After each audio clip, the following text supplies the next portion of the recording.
Iran Israel চলমান সংঘাতের মধ্যে রাতে জরুরি বৈঠক ডেকেছেন নেতানিয়াহু সরকার।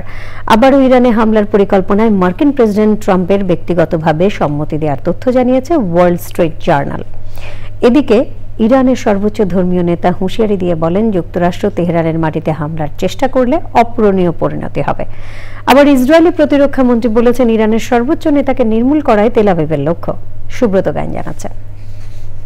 বান্ডেল থাকলে প্রতি সেনমানিতে টাকা বাঁচবে। বিকাশ সেনমানি বান্ডেল কিনে জিতুন প্রতি লেনদেনে। সপ্তম দিনের মতো ইরান ইসরায়েলের মধ্যে চলছে হামলা পাল্টা হামলা।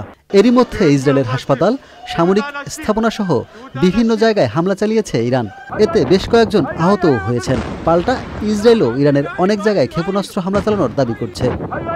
চলমান উত্তেজনাকর পরিস্থিতিতে জরুরি নিরাপত্তা বৈঠক ডেকেছেন ইসরায়েলের প্রধানমন্ত্রী বেনিয়ামিন নেতানিয়াহু। ইসরায়েলের স্থানীয় সংবাদ মাধ্যমগুলোর বরাত দিয়ে আল জাজিরা এ তথ্যই জানিয়েছে। ইরান ইসরায়েল পরিস্থিতি নিয়ে মার্কিন প্রেসিডেন্ট ডোনাল্ড ট্রাম্প এক রহস্যজনক বার্তা দিয়েছেন। মার্কিন সংবাদ মাধ্যম ওয়াল স্ট্রিট জার্নাল এক প্রতিবেদনে বলছে, ট্রাম্প ইরানের হামলার পরিকল্পনায় ব্যক্তিগতভাবে সম্মতি দিয়েছেন, তবে চূড়ান্ত সিদ্ধান্ত স্থগিত রেখেছেন। ট্রাম্পের বক্তব্যের জেরে ইরানের সর্বোচ্চ ধর্মীয় নেতা আয়াতুল্লাহ আলী খামেনি যুক্তরাষ্ট্রকে হুঁশিয়ারি দিয়ে বলেন, মার্কিনিরা তেহরানের মাটিতে হামলার চেষ্টা করলে অপূরণীয় পরিণতি হবে। এছাড়া যুক্তরাষ্ট্রের কাছে ইসরায়েলের সহায়তা চাওয়ার বিষয়টি তেল আবিবের দুর্বলতার লক্ষণ বলেও মন্তব্য করেন তিনি।